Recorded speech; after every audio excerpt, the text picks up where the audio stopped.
नमस्कार, मैं हूं आपके साथ मयंक। आज 21 तारीख है। पिछले 12 घंटे के अंदर ईरान और अमेरिका के हमलों से संबंधित सारे अपडेट्स मैं आपको बताऊंगा। देखिए, एक बार फिर अमेरिका ने ईरान के ऊपर बड़े हमले किए। पूरी रात भर ईरान के ऊपर स्ट्राइक्स होती रही। कल हमने आपको बताया था कि जॉर्डन में बड़े हमले किए हैं ईरान ने और कई सैनिकों के मारे जाने का दावा किया, जिसके बाद से ही अंदाजा लग गया था कि अमेरिका अब और बड़ी स्ट्राइक कर सकता है और वही हालात देखने को मिल रहे हैं। बताया जा रहा है बंदर अब्बास में, केशम आइलैंड में, कीश में कई जगह बड़ी स्ट्राइक्स हुई हैं। ईरान के कम्युनिकेशन सेंटर्स पर, मिसाइल लॉन्चर्स पर, डिफेंस सिस्टम पर और यहां तक कि इंफ्रास्ट्रक्चर पर भी हमले शुरू हो गए। लेकिन इस बीच एक ऐसी खबर जिसकी चर्चा करना बेहद जरूरी है और अब वो खबर ये है कि क्या अब ईरान ग्राउंड ऑपरेशन करने जा रहा है? क्या ईरान की सेना खाड़ी देशों में घुसने को तैयार है? क्या ईरान की सेना अमेरिका के बेसिस पर कब्जा करने जा रही है, खास तौर पर कुवैत में? अब ये ऐसी बात क्यों कही जा रही है?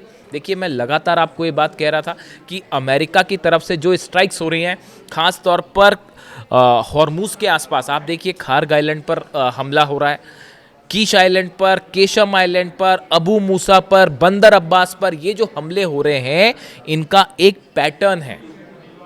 ये ईरान की सेनाओं का लिंक ब्रिजेस को उड़ा के, टनल्स को उड़ा के, ट्रांसपोर्ट सिस्टम को तबाह करके इन तटीय इलाकों से ईरान की सेना का लिंक तोड़ना चाहते हैं, ताकि खार्ग आइलैंड पे या अबू मूसा आइलैंड पर अगर ग्राउंड ऑपरेशन होए तो सेना की सप्लाई फौरन ना हो पाए।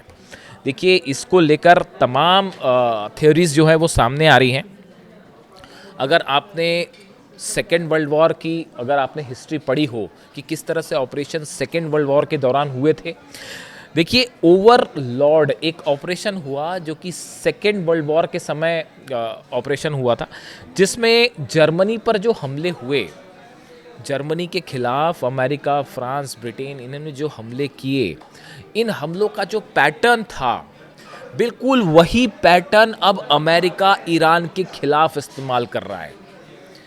देखिए, उस समय भी ये कोशिश थी कि जर्मनी की सेनाओं को जो आइलैंड तटीय इलाके हैं वहाँ से उसका संपर्क तोड़ दिया जाए और उसके बाद उन इलाकों पर कब्जा कर लिया जाए जहाँ पर जर्मनी की सेना बैठी हुई है। बिल्कुल उसी पैटर्न पर हमले हो रहे हैं हॉर्मुज के आसपास और अमेरिका के स्टाइल हमले जो है वो ये पैटर्न बता रहा है कि उस सेकेंड वर्ल्ड वॉर की पॉलिसी को फॉलो किया जा रहा है और ये एक बड़े ग्राउंड ऑपरेशन की शुरुआत हो सकती है। यही वजह है, देखिए ये अंदेशा नहीं है, ये इसकी संभावनाएं हैं।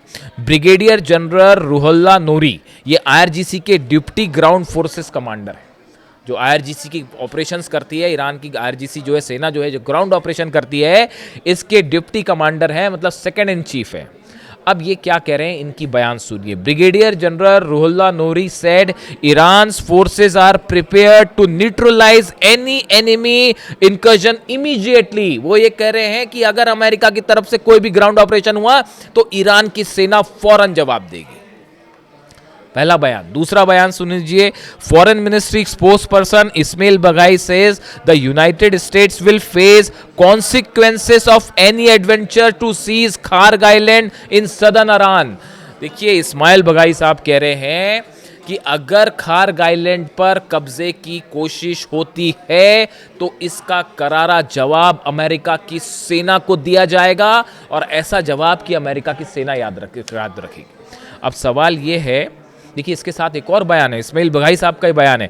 ही added there are people in Iran's leadership counting down the minutes to welcome US forces in any ground invasion. यानी ईरान के जो लीडरशिप है वो इस बात का मिनट का हिसाब रख रही है कि कब अमेरिका ग्राउंड ऑपरेशन करेगा। यानी ईरान के पास ये खुफिया जानकारियां हैं, केजीबी के थ्रू रूस की एजेंसीज और चाइना की खुफिया एजेंसीज ने ये बात बताई है ईरान को कि आपके खिलाफ ग्राउंड ऑपरेशन हो सकता है। और खार्ग आइलैंड पर, अबू मूसा आइलैंड पर, मैं स्पेसिफिक आपको नाम लेके बता रहा हूँ, ये दोनों जगह हैं जहाँ ग्राउंड ऑपरेशन की तैयारी है और ये जो हमले हो रहे हैं ये इसीलिए किए जा रहे हैं कि इन पर कब्जा किया जाए। अब बड़ी बात सुनिए। देखिए, दो स्थिति है, एक तो अमेरिका हमला करे, ग्राउंड ऑपरेशन शुरू हो और ईरान उसको काउंटर करे, पहली स्थिति। लेकिन ईरान एक कदम आगे निकल गया इस बात से। यही अली खामनेई साहब की यही पॉलिसी थी कि दुश्मन से एक कदम आगे रहिए, तभी आपकी जीत हो पाएगी। अब ईरान का प्लान जो अब जिसको लेकर चर्चाएं हैं डिफेंस सर्कल में, वो ये चर्चाएं हैं कि ईरान कुवैत में अमेरिकी सेना के बेसिस पर कब्जा कर सकता है, कुवैत में घुस सकती है ईरान की सेना। कब होगा ये? अगर खार्ग आइलैंड पर हमला होता है, अगर अबू मूसा आइलैंड पर हमला होता है, अगर ईरान के अंदर अमेरिकी सेना घुसने की कोशिश करती है, तो नतीजा ये भी हो सकता है, एक ईरान की रणनीति का हिस्सा है कि कुवैत पर अंदर घुस जाए ईरान की सेना और वहां पर जो अमेरिका के बेसेस हैं उन पर कब्जा कर लिया जाए। यानी अली अल सलेम बेस, आप पहले हमले देख लीजिए कुवैत में। अगर आप एनालाइज करें पिछले 2 दिन के अंदर अली अल सलेम बेस पर हमला होता है, कुवैत नेशनल पेट्रोलियम जो कंपनी है उसमें धमाके हुए, नॉर्थ डेसिलेशन प्लांट जहां समुद्री पानी को साफ किया जाता है, पीने लायक बनाया जाता है, नॉर्थ डेसिलेशन प्लांट पर हमला हुआ जिसमें 2 पूरी तरह तबाह हो गए। पावर प्लांट्स पर हमला हुआ, कुवैत इंटरनेशनल एयरपोर्ट पर हमला हुआ और कैंप अल उदेरी जो है बेस जो है वहां पर एम्यूनिशन सेंटर तबाह कर दिया गया। ये उसी नेचर के हमले हैं जो ईरान में किए जा रहे हैं। पुल उड़ाया, इन्होंने पुल उड़ा दिया, उन्होंने एनर्जी सेंटर उड़ाया, इन्होंने एनर्जी सेंटर उड़ाया। अब ये हमले ये बता रहे हैं कि कुवैत में देखिए एक बताया जा रहा है कि ईरान ने बड़ी संख्या में अपने सोल्जर्स करीब 50 से 60 सैनिक इसलिए रिजर्व रखे हुए हैं कि अगर ज़रूरत पड़ी, अगर फारस की खाड़ी में, अगर खार्ग आइलैंड के आसपास अमेरिका ने ग्राउंड ऑपरेशन किया तो उसका तो जवाब दिया ही जाएगा, साथ ही कुवैत में घुस जाएगी ईरान की सेना। बेसेस अमेरिका के तबाह हैं, प्लेन्स वहाँ से हटा लिए गए हैं, जॉर्डन की तरफ पीछे कर दिए गए हैं ताकि हमला ना हो। ऐसी हालत में अगर कुवैत में ईरान की सेना घुसती है तो रोकना मुश्किल हो जाएगा। और ये जितने बेसेस हैं, अली अल सलेम बेस हो या बाकी के जो बेस हैं, कैंप अल उदेरी हो, यहाँ पर अमेरिका के सोल्जर्स का जो प्रेजेंस है उन सबको बंधक तक बनाया जा सकता है। देखिए कल ही इस तरह की खबरें चल पड़ी थी कि कई अमेरिकी जो सोल्जर्स हैं उनको ईरान ने कब्जे में ले लिया है, इस तरह के दावे होने लग गए थे और उसके बाद फिर सेंटकॉम को सफाई देनी पड़ी थी कि नहीं, हमारे सैनिक जो हैं वो किसी तरह से कब्जे में नहीं है। इस तरह की खबरें आ गई थी कि सीरिया में जो है वो कई सैकड़ों सैनिकों को ईरान ने बंधक बना लिया है। यानी देखिए खबरों का नेचर देखिए, कौन भारी पड़ रहा है ये आपको ऐसे ही समझ आ जाएगा। कौन किस पर भारी है वो खबरों के नेचर से आपको समझ में आ जाएगा, किसके बेसिस जल रहे हैं, कहाँ सैनिकों की मौत हो रही है और कैसे जो है वो डिफेंस सिस्टम तबाह हो रहे हैं। तो यानी अब देखिए मामला ये है कि एक तरफ तो ईरान की तरफ से लगातार हमले जारी हैं, बहरीन पर हमले हो रहे हैं, जॉर्डन पर हमले हो रहे हैं, कुवैत पर हमले हो रहे हैं। ईरान की तरफ से ये भी कह दिया गया है कि यूएई अगर हमले होते हैं, जारी रहते हैं, तो इंफ्रास्ट्रक्चर यूएई का भी जलेगा और उसके अलावा जो फिर फुजेरा पोर्ट जो है वो भी बचाना मुश्किल हो जाएगा। और यूएई के जितने सेंटर्स हैं इंफ्रास्ट्रक्चर वो बचाने मुश्किल हो जाएंगे। सऊदी अरब में भी यही होगा, अबू धाबी के एयरपोर्ट और यूएई एयरपोर्ट भी निशाने पर होंगे। यानी पूरे खाड़ी देशों में, अरब देशों में जितने इंफ्रास्ट्रक्चरल सेंटर हैं, पब्लिक से जुड़े सेंटर्स हैं, वो सब के सब निशाने पर होंगे अगर ईरान पर हमले जारी रहते हैं तो।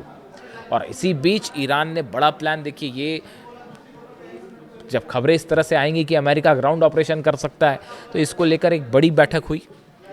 रूस बताया जा रहा है, रूस के साथ भी संपर्क है इस मामले को लेकर ईरान का, और मुस्तफा खामेनी जो है वो पुतिन से मुलाकात भी कर सकते हैं और संभवतः दोनों की फ़ोन पर बात भी हुई कि अगर ग्राउंड ऑपरेशन होने की कोशिश होती, करने की कोशिश होती तो क्या किया जाए।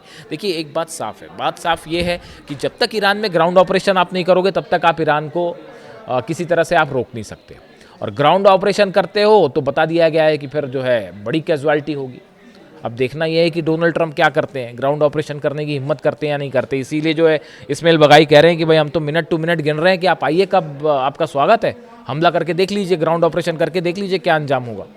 यानी फिलहाल हालात ये हैं कि जो ग्राउंड ऑपरेशन की बात है इसको काउंटर करने के लिए ईरान ने ग्राउंड ऑपरेशन का प्लान बना लिया है और कुवैत पे अमेरिकी बेसिस पर कब्जा करने की भी तैयारी है और 50,000 सैनिक इसके लिए अलग से रखे गए।